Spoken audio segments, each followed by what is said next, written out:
everybody doing today? This is Come On Rep Special Edition. I'm graduating from school, so it's my edition of Come On Rep, and after I've had a couple of my past students and future students that are going to graduate from the program here, along with somebody that I've been podcasting with for Detroit Lions for about almost a year now, Jeremy. Yeah, at least all of last season, that's for sure. But I'm gonna let them introduce yourself. Starting with I'm Nick. I graduated a few months ago. Used to be a student with Neil. Did a lot of shows with him. Just ready to talk some ball. All right. I am Don. I graduated from the RTB program, so I decided to join the Sports Emphasis program so I could have something to do in the summer. So, yeah. Amen. Talk about some ball, baby. Jeremy, go ahead and introduce yourself. Well, I'm just a guy. I love to talk football. I use a lot of the football knowledge from studying stats and player profiles, whether college or pro. I watch hundreds of hours of film every year.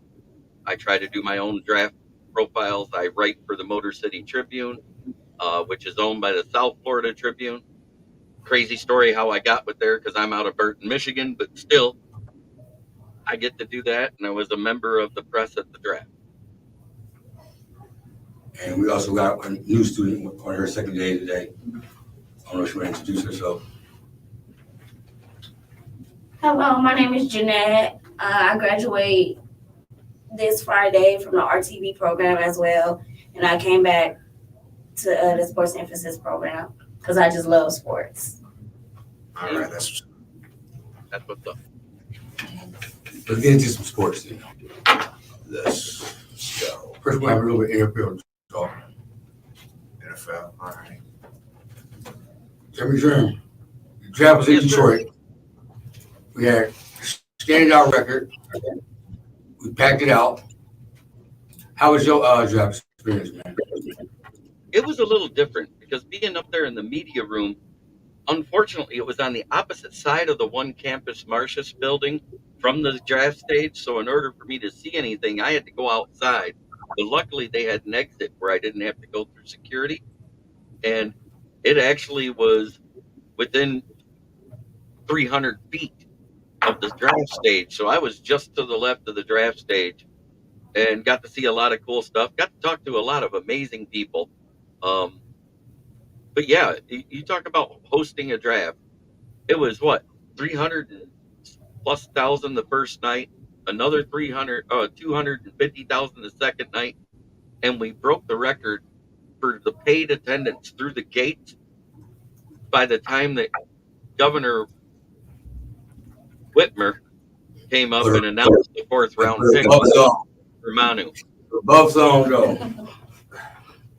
So during that time, we got to talk to a police officer that was local to find out about the security they did for the draft. They literally had 400 members of the Detroit Metropolitan Police Department there.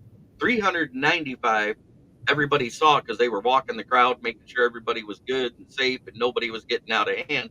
But there was 5 on top of the buildings nobody saw, and we all know that those weren't your average cops. They're on top of the building. They're armed to the teeth for one thing. Well, luckily, no incident. Detroit was beautiful. I was down there for the draft. Had an excellent experience, man, all 3 days. My legs were tired by the time I came home. I couldn't walk. But it was a lot of fans was there. A lot of different culture people was there. It was great. So I seen Eminem. I seen Big Sean. I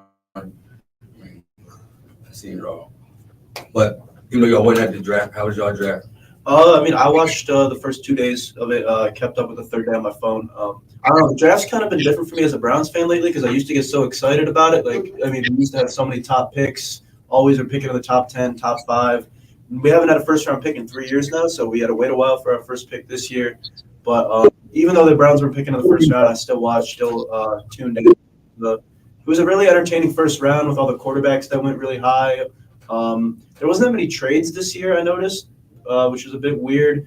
But overall, it was still an entertaining draft, I'd say, with a lot of offense. I mean, the first 14 picks were offense, I believe, which never happened before.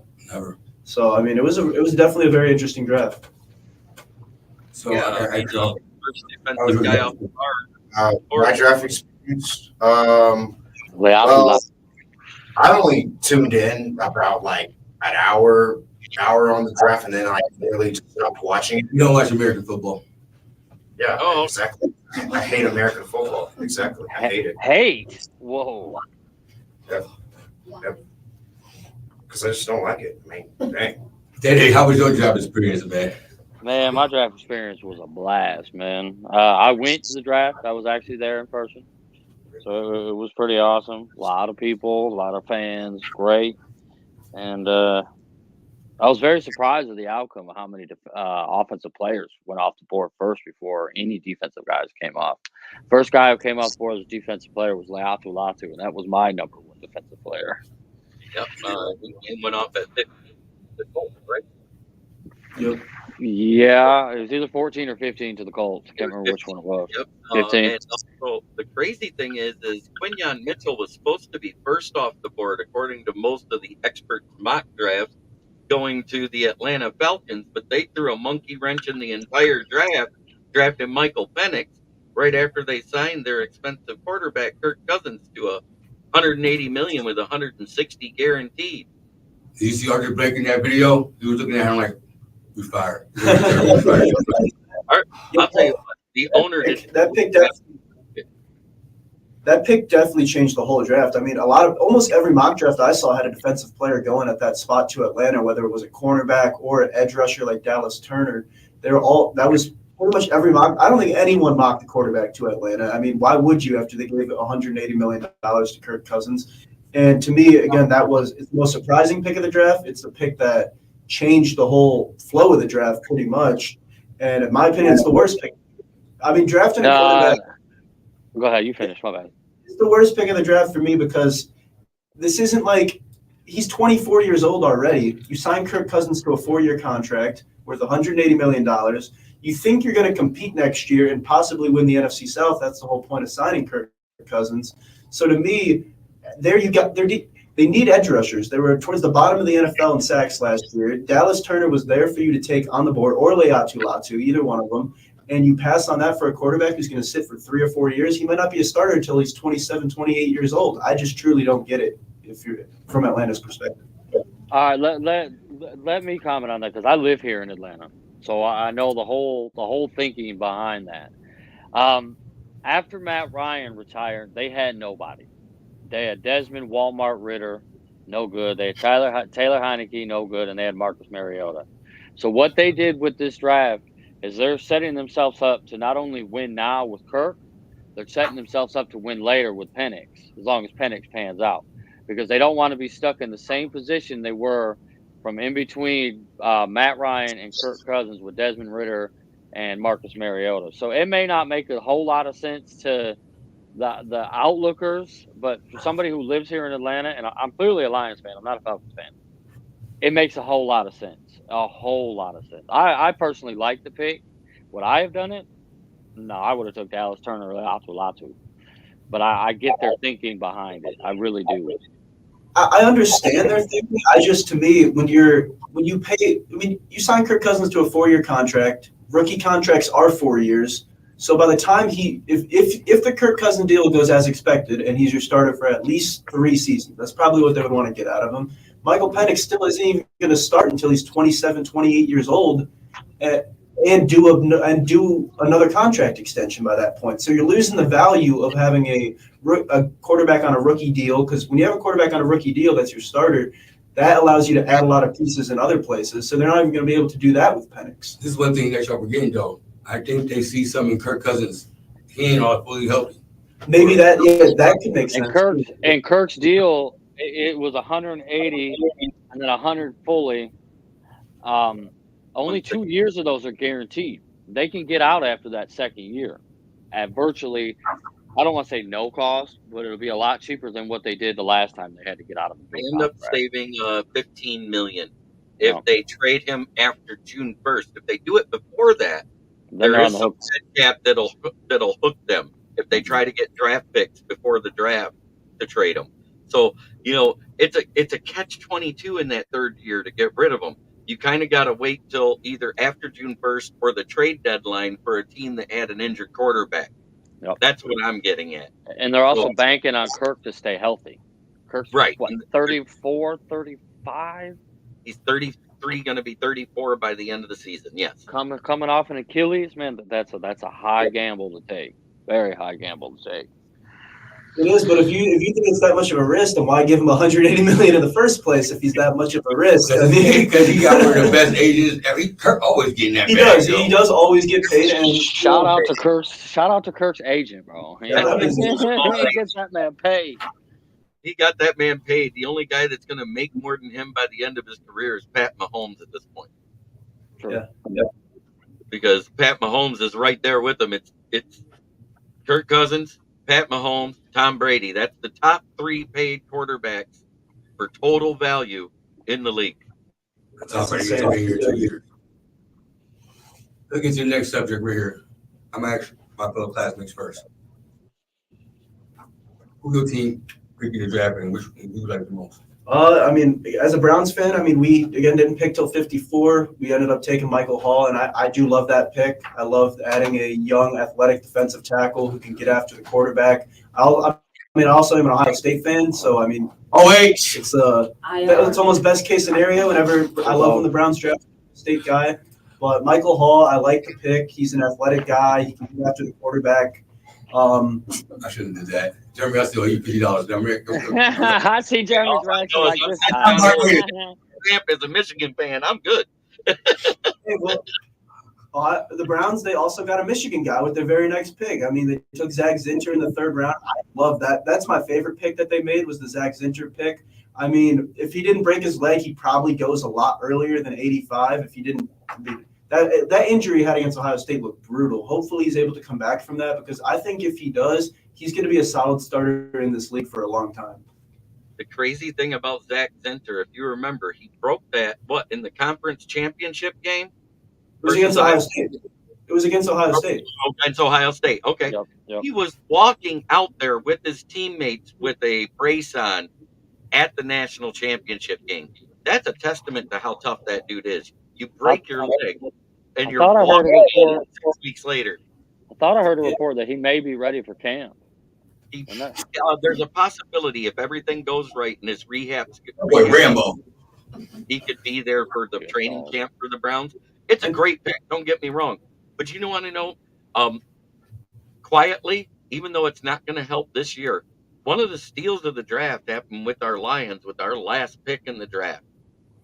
That was Christian Mahogany, a 100% pure right guard. And the only reason why I say pure right guard is the way his body is set up. He has one leg that's slightly shorter than the other, as only a right guard because of how he leans. He's naturally already leaned towards the center to help block that B gap there.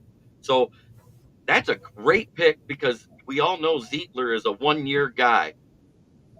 And this might go down as the steal of the draft because we just might get our starter for the next 3 to 5 years right there at right guard and secure that O-line spot. Because Zietler is, 34, going to be 35 this year.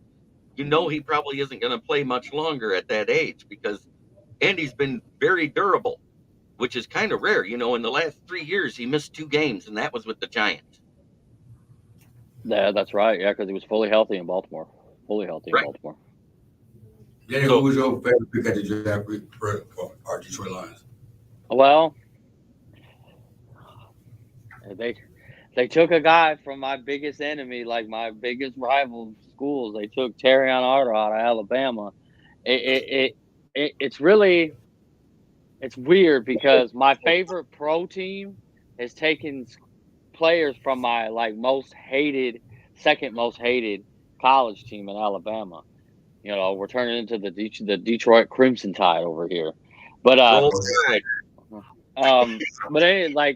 to get off on a tangent about that, I love the pick, man. I love it. I think I don't think he's gonna step right in and be our outside, our number 2 guy. But I think we back.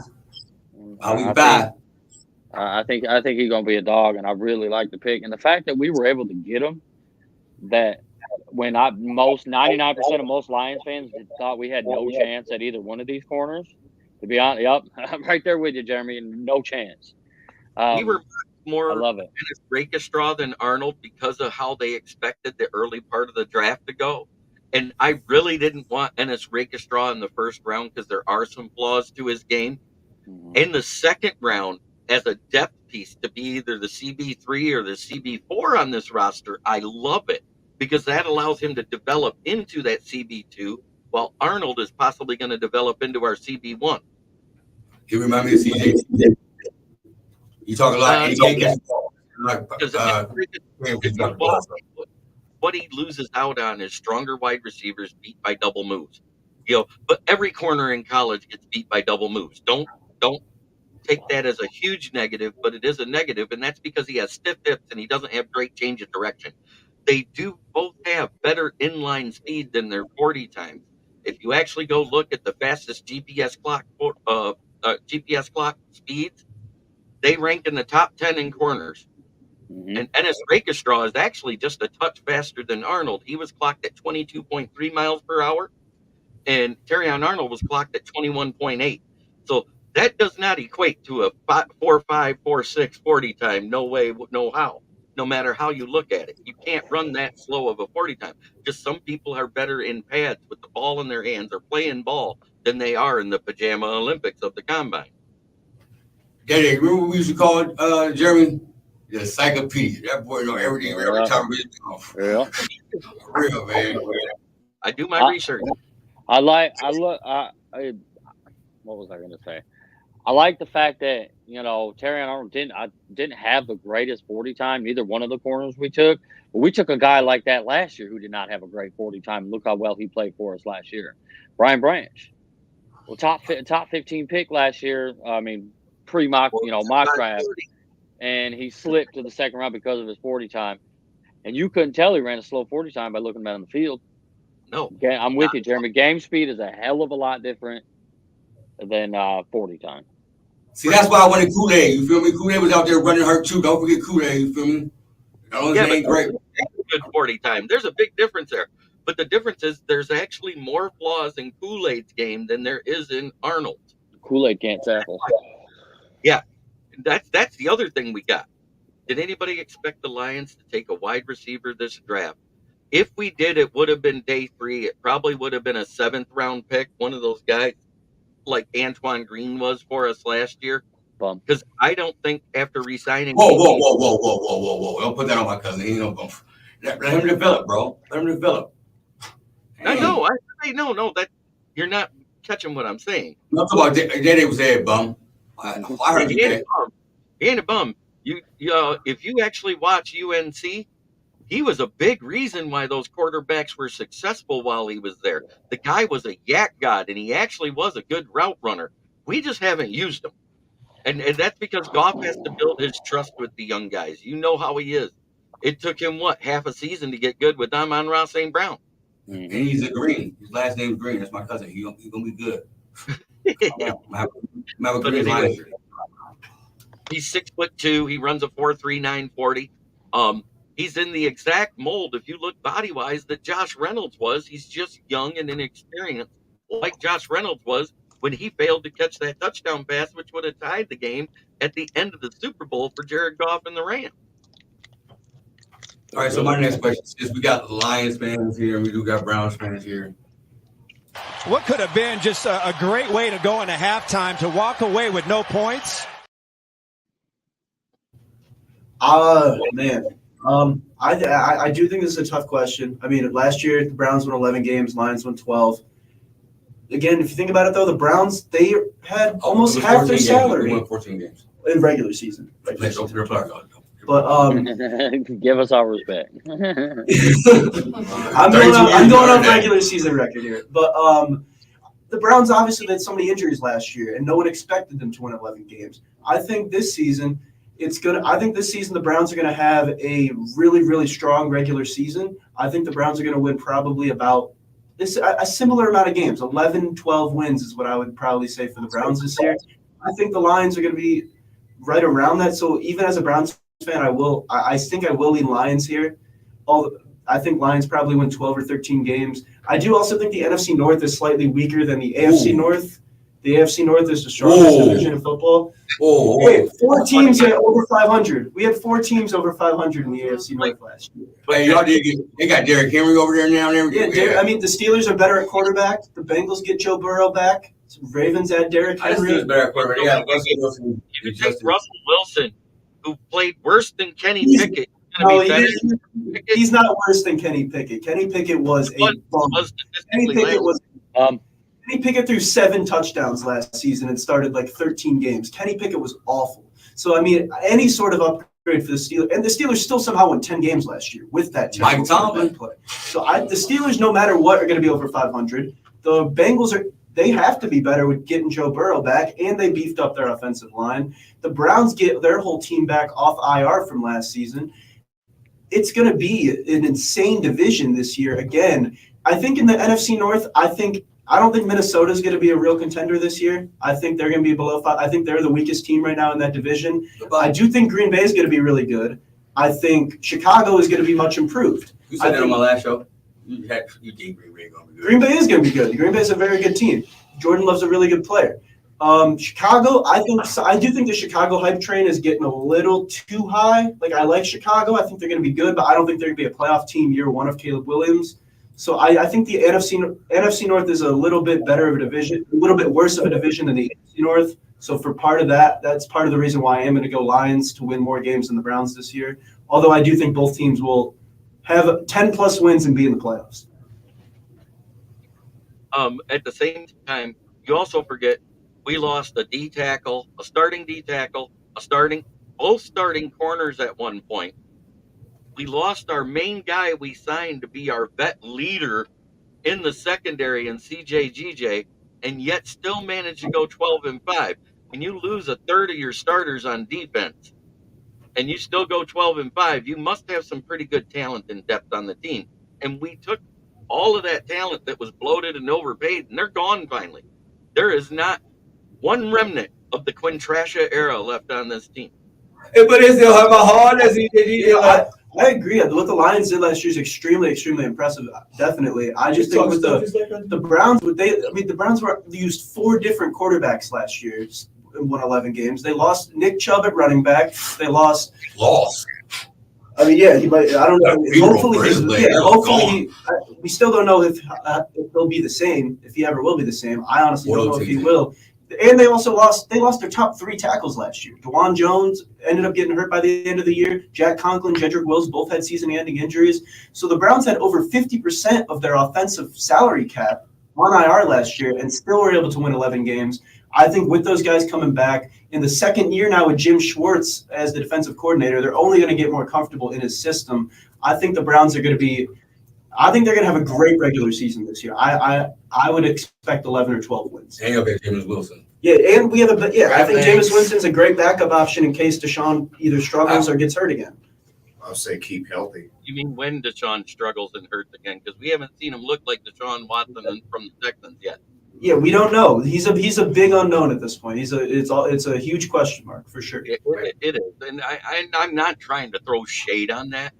It's just when they made the trade, I was good with it. When they did the contract, I was like, the guy hasn't played for 18 months. Why are you giving him that kind of money now? Bag. No, it's definitely a bad contract as of right now. But again, he has the chance to change that. How did that bad for him? It ain't. Not for him, for the team. Yeah, but again, he has the chance this season to change that whole narrative. He can control that narrative. He comes back, stays healthy, and at least he doesn't need to be the superstar quarterback he was in Houston for the Browns to be a good team. The Browns went 4-1 in the games he started last year when he was playing pretty mediocre. We went 2-1 with PJ Walker as our quarterback. So even if Deshaun can just be an average starter, the Browns should still be a playoff team. Well, you also had Chubb running with them for a few of those games too. That made a big difference. Yeah. And then right afterward, your backup, that rookie, came in, and he looked great for a minute. You know, he had like 3 or 4. Yeah, he had 3 or 4 games where he looked absolutely amazing, and then teams got film on him and slowed him down a little bit. He still had a great season, but he's no Nick Chubb. No, not at all. Jerome Ford's a solid back. He's solid. That's really what he is. And honestly, that's kind of all you need at running back, though. At this point, like the Browns, running back's the most. easily replaceable position. If you lose a guy, you can just find another guy off the street in the 5th round of the draft that can at least give you solid production, or at least piece together a backfield with a couple of different guys. And that's what they were able to do last season. And they still finished with a top 5 run game in the NFL despite not having Nick Chubb. They only had Nick Chubb for 2 games, and they still have top 5 rushing offense. And it does help that Joe you had Flacco. the most disrespected defensive player of the year, Myles Garrett, on the team too. Yeah, definitely. Yeah, I say disrespected because he should have been defensive player of the year by his Oh, he definitely should have been. Any Steelers fan who cries about TJ Watt, I'm sick of that debate by now. They're box score watchers instead of game watchers. The 1A, 1B was Myles Garrett and Micah Parsons to me. Definitely. But I feel like Myles Garrett hasn't gotten his due since the last time he won it because he's been up at the top or leading the league every year ever since in pressures, either first through third and sacks every year. I'm just being honest. I'm a Myles Garrett fan. I can be a fan of other players. I ain't got to be a fan of the team. Because right now, in the AFC, the Browns are the Detroit Lions, if you think. Oh, man. Yeah, anybody go give him a Browns shirt. I mean, I think it's a good comparison. I mean, they're both Neither one has won a championship since the 50s. Yeah. they're both franchises that struggled forever and now seem to be on the come up. Michigan was Struggle forever. Not only that, they're neighbors too. Yeah, and they're both in the North. They're both teams that struggled for a long time that seem to be having a bit of a renaissance right now and seem to be entering a new era and turning the page. It starts with good coaching. Good Yeah, coaching definitely. and front office and better drafting. That's why they were Stefanski and Campbell were the top 2 voting in Coach of the Year last year. That's And why. my man got played, though. No, Stefanski deserved it with Man, that. after 32 years of no playoff, what? 32 years, you know how long? I was 3. Browns hadn't won a Browns. I mean, Browns hadn't had just Quick question, man. Are you a true Browns fan or something like that, man? Yeah. You're a true Browns fan? I'm just saying. I You're a Here's the Jets thing, fan. I don't hate the team or anything. It's just I be hating I just be hating the owners and all that stuff because I remember back in the day it used to be they had these young guys, right, and then they just automatically just get rid of them all the time. You talking about when they had You say good. what was Brandon Edwards and all them? Yeah. Yeah. I got you. He Really? didn't like I don't even know their names because they were on the team for a short amount for 1 year and then they just let them go. So we got to pass the football. If you look at overall team successes, the Browns and the Lions have a lot in common over They the do. past 16 years. They I would never accept that. definitely do. They're the only 2 teams that went winless. I would never accept that. I'm just talking about, I'm not saying in the AFC, they're like the Lions. They struggled for years to get to playoffs. They hadn't had a playoff win in forever, and they got one. And that was with Cooper Mason, no less. Hugh Jackson. We had Hugh Jackson. Yeah, I forgot about Hugh that. Jackson. No, Let's switch over to some basketball talk, man. Yes, thank God. I do not like American football. I do have to go to work. I do not like American football. The opportunity to At talk all. some football with y'all. It was a pleasure and an honor. Good to see you again, Day Day, Bandit, You too, Jared. Eric, John. Nice to meet All right, you. back to bring it up. Check out my channel, Kneecap Biting with the Motor City Lions on YouTube. Check out my writings at the Motor City Tribune under the South Florida Tribune banner at southfloridatribune.com. And pretty soon you'll be seeing me on Roku Monday through Friday, noon to 1 as well. Everybody got them Roku deals that we started. Did you see that? Hey. But for real, I appreciate it, Jeremy, man. All right. I'll see you, man. It was nice to meet you. Nice to meet you. I felt something because you don't get Oh, man, all right, bro. Everybody going in your face. Okay. just All right. because you don't know anything. I appreciate it, Jeremy, man. I'm just throwing shade because somebody called me a casual. Statistically, the 2 teams are very similar. It's not throwing shade. I'm not calling them the Lions. I'm just saying. Ohio, though, I hear it all the time. No, I'm just saying. No, I mean, I agree with you 1,000%. They're the 2 most similar franchises to one another out of maybe any 2 teams. Have a great day, and I'm going to tell all of y'all, like I tell all my fans, try every day to be a better person than you were the day before. It's the only way to make the world a better place. Have a great day, everybody. All right, Have a man. great day. You too, man. They gonna be over here down. Welcome Bro, here. I got my air on, bro. It's cold. Let's talk some NBA basketball, man. Thank you. Yes. Before we get up into the playoffs. I can talk football all day, man, but I want to talk some basketball. All right. Well, Awesome. You and I are in agreement.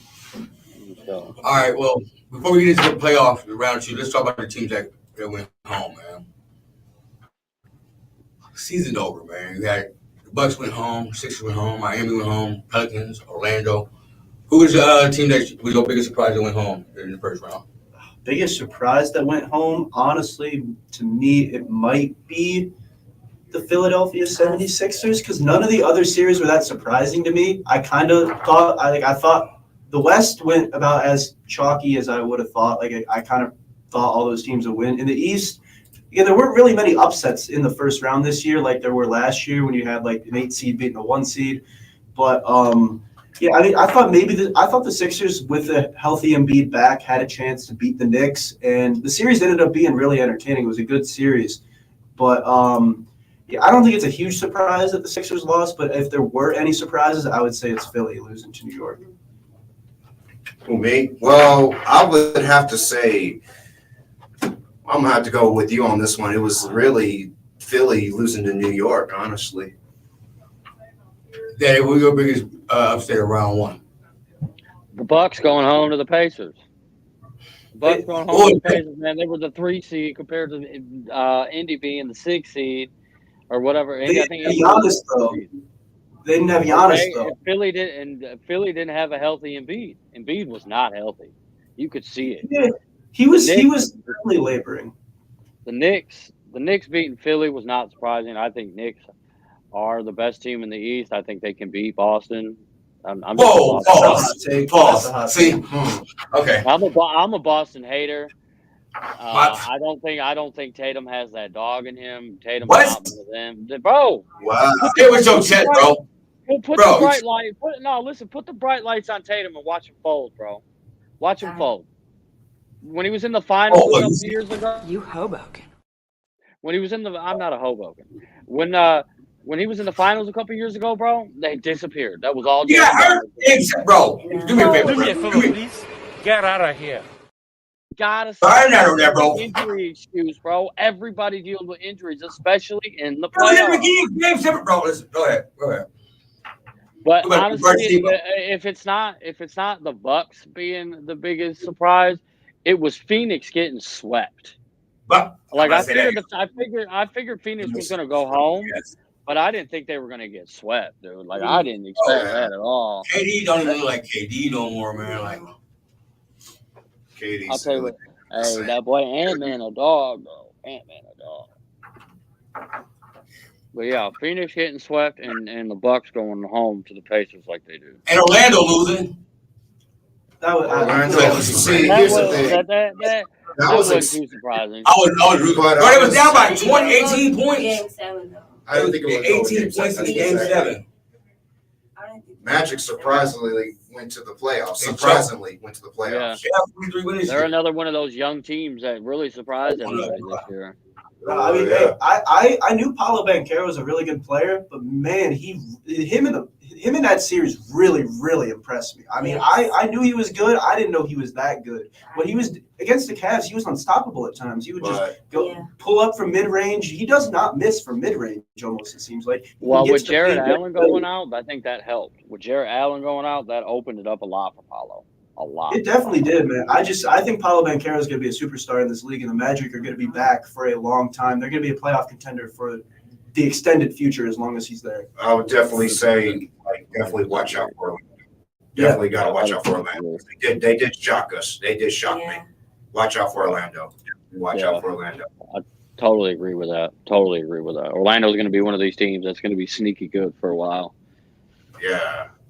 Soon enough, people are going to have that conversation of where does Paolo rank as one of the top 15, 10 players in the league.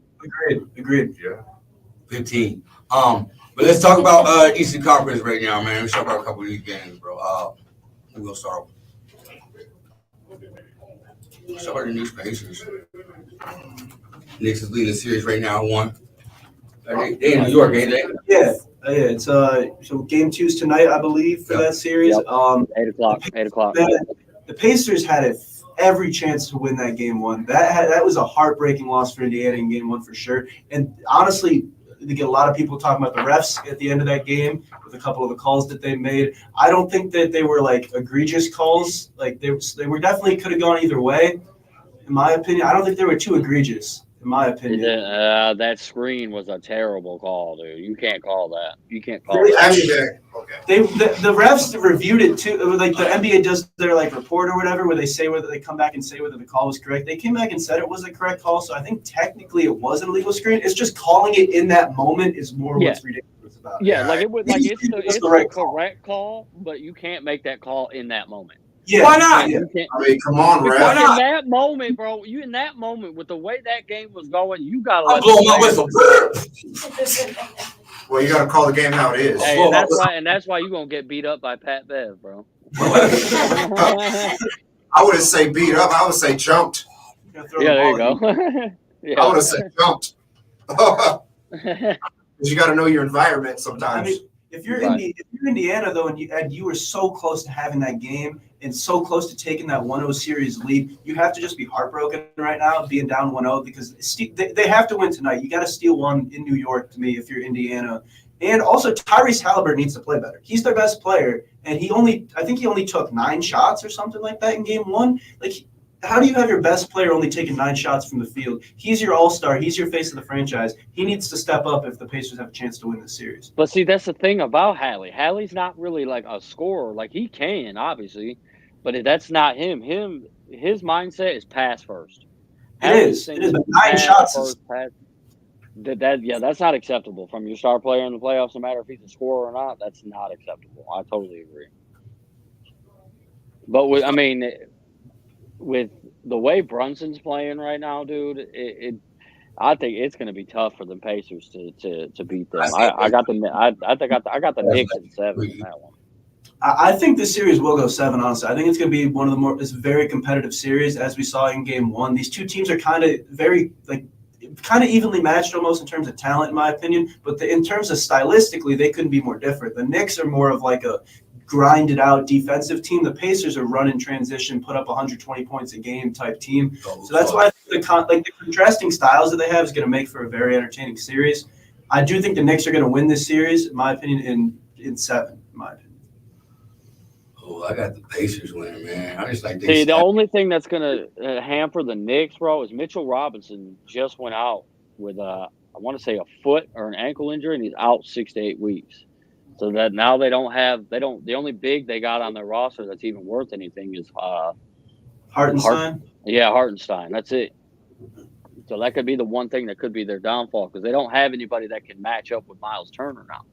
They don't have a guy unless they're going to put OG Anunoby on him.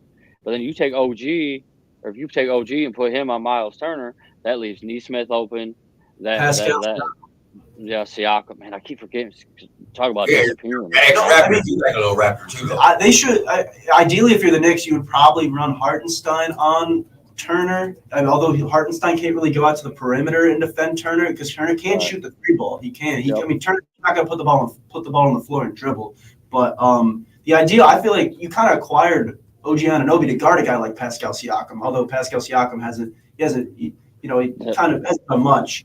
But like he was playing for Toronto. I mean, I think it's going to be a really entertaining series, though. Let's talk about the second game in Eastern Conference Final with them boys. You feel me? From Boston. You feel me? For the Cavs. Look at him, bro. He looks like a bum. He looks like a bum. Look at him. Oh, man, you be hating, bro. Come on, man. Hey, you know why I hate on Tatum?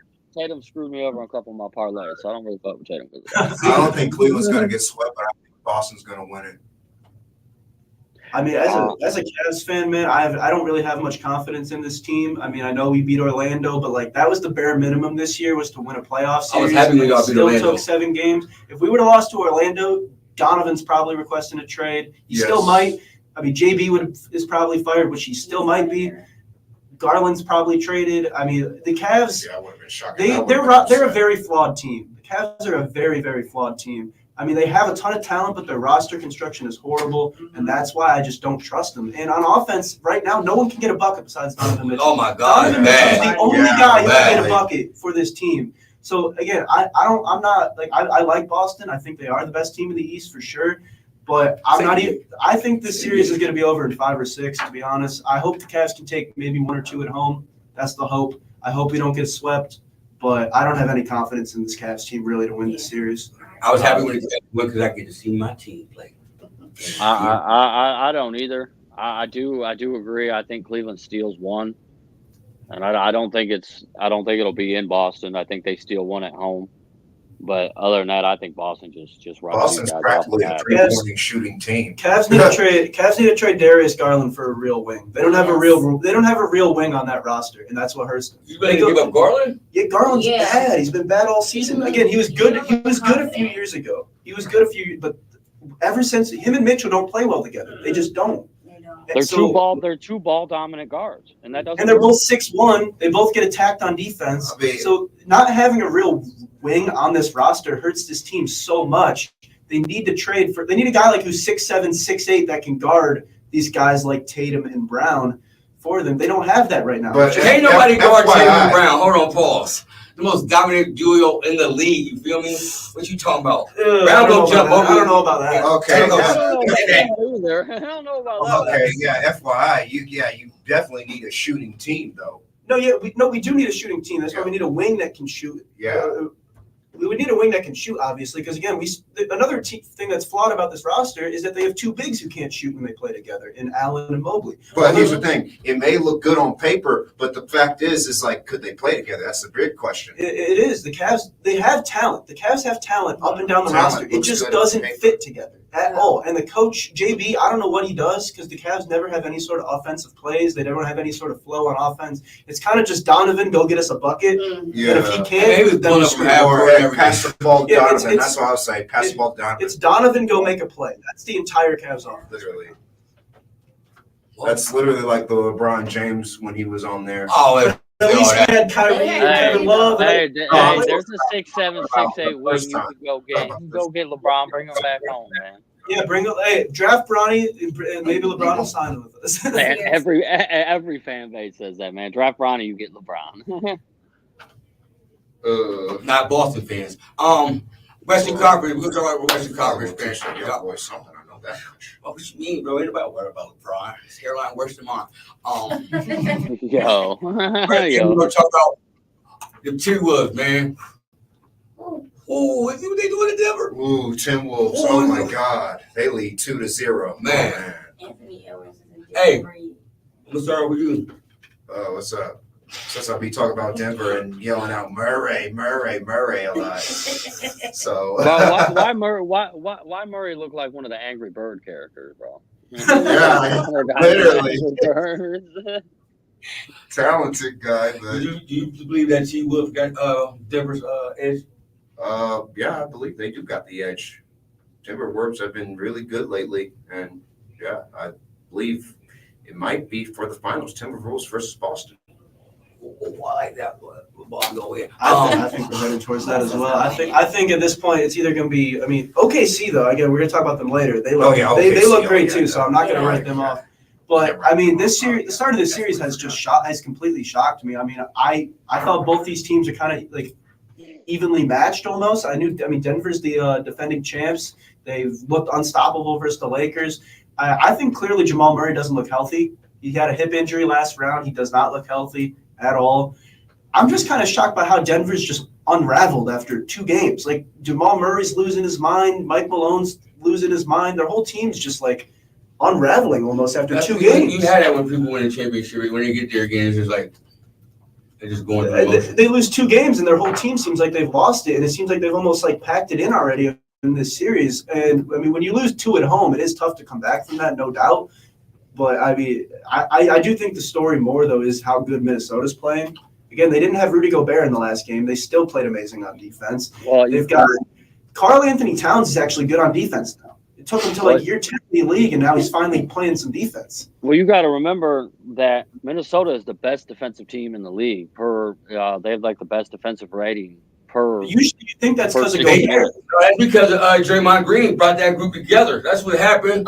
Minnesota? When your boy get choked out like that, you feel me? You ain't got nothing but your group and come back together. You feel me? Y'all better Draymond thank Green's the Draymond for reason that. T-Wolves are really good. Bro, he got choked out like Ryan Day chokes every year against Michigan. Yeah. No, I think I don't think it's just necessarily just Ant-Man that's fueling that team and being able to beat Denver the way they are. If you look at the size of Minnesota with Naz Reid, Cat, Gobert, even Ant, I think it's like 6'6". He's big. And then they got that veteran leadership in Mike Conley. That's what I think Conley's like the biggest piece of that whole team, man, because they're able they're able to bother them on pretty much every shot. They've gotten Jokic out of his comfort zone. I mean, Jokic don't look like Jokic, like at all. Jokic looks so uncomfortable. He may ever get to his spot. He may not get to his spot though like that. Denver doesn't have a bench like Minnesota does. Minnesota can go 8-9 deep if they really wanted to. Denver's very, very top heavy. Now they've got some really good players in Jokic and Murray, and Porter Jr. is really good. That what's his name? Braun off the bench is pretty good. But other than that, man, I don't think Denver has the firepower to keep up with what Minnesota can do. No, I agree. Again, the biggest difference with this Denver team compared to last year's that won the title, they lose Bruce Brown, who was their best piece off the bench last year. They also lost Jeff Green. So, I mean, their bench is significantly worse than it was last year, and that's really why they're a weaker team, in my opinion.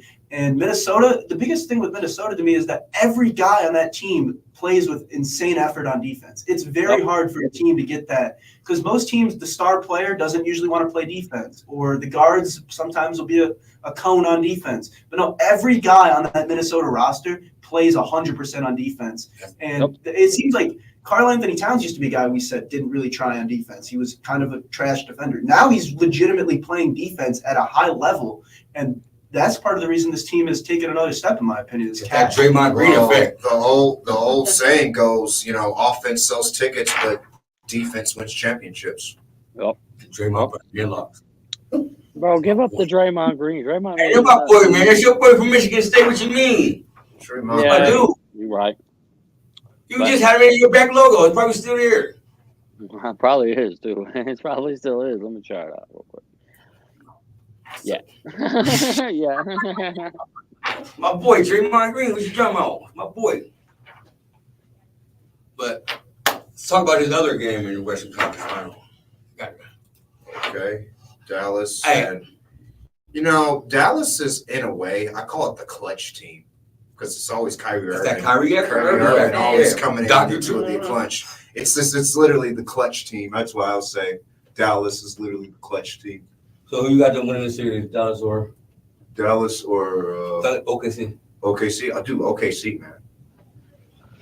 Copy the praise and just gave up one like that quick. Right. This is the toughest series. I don't think they're going to be swept. I agree with that. I think this and New York, Indiana is the two closest evenly matched series at this point. What Dallas is?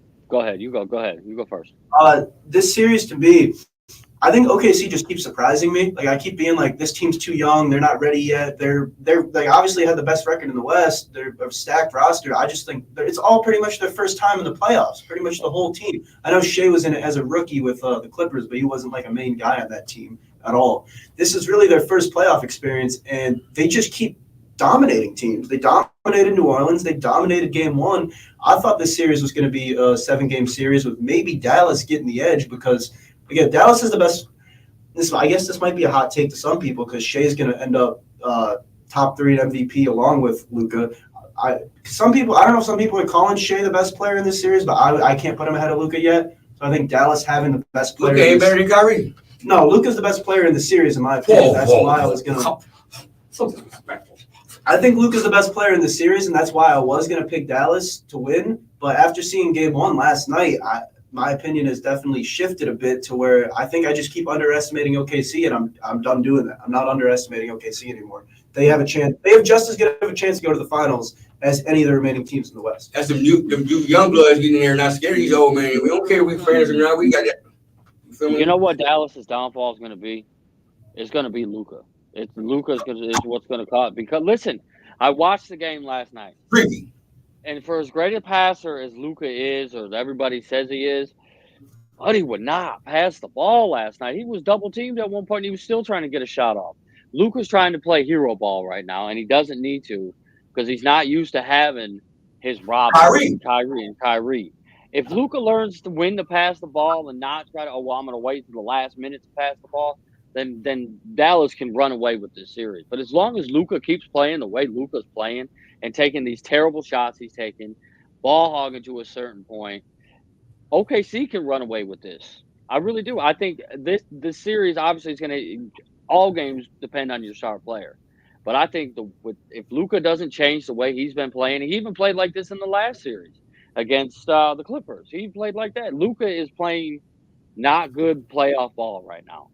If he can change it up, then go ahead. I think he's going to snap out of it. I do. I just think he's too talented to keep playing like this. If you look at some of his past playoff runs, he's put up huge numbers in the playoffs before. He's had insane playoff performances. Right now, something seems a bit off with him. His shots just aren't really falling, and it seems like he's pressing, trying to shoot over and over again and keep shooting until it starts to fall. And I do agree. He should kind of pass off more to Kyrie right now. Kyrie's been the hot hand. He should let Kyrie shoot the ball more. But I do think Luka's going to figure it out. I think he's going to pick it up, and that's why I think this series is going to go 7 games is because of Luka's going to figure it out. It's really hard to go against Luka. It really is. Like, it's hard to go against. Luka's great. Like, I've liked Luka since he came in the league. And he's really great, man. But you're 100% right. Something's off about Luka right now. He don't look right. Like I think he'll figure it out. I think he'll figure it out. Yep, I agree. I told you the world was flat. Yeah. Flat, bro. So, see y'all. Y'all got. I did it. I appreciate you coming on, man. My last show for the class, man. Hey, you gotta look back at it, right? Y'all are the future now, you feel me? So, like, we can do it, man. Y'all can do it, man. So, give a shout out to our teacher. Don't worry. I know I could do it. I don't think I could do it. I know I could do it. Oh, yeah. You put up with me for, 6 months? Probably too damn long. He just found out I hate football, so yeah. Oh, yeah, shout out, man. Shout out to the whole Ohio media school, man. Hey, Daddy, when we first started, when I told y'all, I was like, what? Media school? Like, ain't nothing else to do. Might as well start this podcast and run the master of my craft. I'm sorry. Learn the master of my craft, so I appreciate everything you've done for me. I love your energy. Thank you. That you bring to the table. But let them know where they can find you at, man. I appreciate you coming here, man. You can find me on all social medias, at Twitter at NickTrorik12, Instagram just Nick.Trorik, and I also write for high school sports, cover all baseball, basketball, football for Keon Sports. So that's where you can find me. Yeah, like I told you before I got everybody on the show, man. My what do you call me my first day? You my villain. So my villain right here, man. Let them know where you can find you at, bro.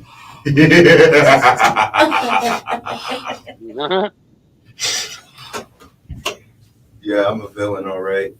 Where you find you at? What platform? On Facebook, your name? Oh, what platform? Oh, well, what platform am I on? Like, okay, I'll be like literally on YouTube. It's a YouTube cutter at Donald Carey, or a platform. You can go, you look me up and email me if you want me for a job, if you want to hear my voice. One Piece, Mr. Peace at gmail.com. Or you could just do dcarey at oms at gmail.com, all that stuff. So, yeah. It's our first day or second day. Well, you've been in another class, but first day in our group. So you want everybody to First day in our group. I've seen her before. I've seen your Right, face I before. see you. I just never talked to You can you. follow me on Instagram at _X Jeanette. That's GINNETTE. She said X with an X. Daddy, man, let them know where to find me. I appreciate you, bro. You know, me, you, Sky, and Mike, we started this with Dion, first piece of show, but let them know where to find you at. Daddy. You can find me on Twitter at Markham246. You can also find me with Bandit, Neil, or whatever you guys call him. On Detroit Fan Report, we host a show pretty much every day, but you can catch me on the shows called What Up, Though, on Fridays at 10 p.m. Eastern Standard Time. And yeah, it's been great being on with Just y'all. parlay show. If, The draft show is we are doing a new parlay show. we got to figure that out before I try to promote that yet. I ain't going to promote that just yet. And if any of y'all want to start like a basketball podcast, I'm kind of into that. I don't really get a chance to talk a whole lot of basketball. It's mainly just football. But I really like to talk basketball. You did good. I was suspect, but you did good. But everybody that came out and watched, man, 21 people, I think that's a new come on rep. See, I'm saying record now. 21 people, I said written on it. But yeah, I appreciate everybody. Cool. Always, bro. NBA big playoff refs. That's definitely the hashtag come on ref moment of the week. So yeah. But with that said, man, thank y'all. Have a good day, man. We out of here. See you. All right. See ya. See you.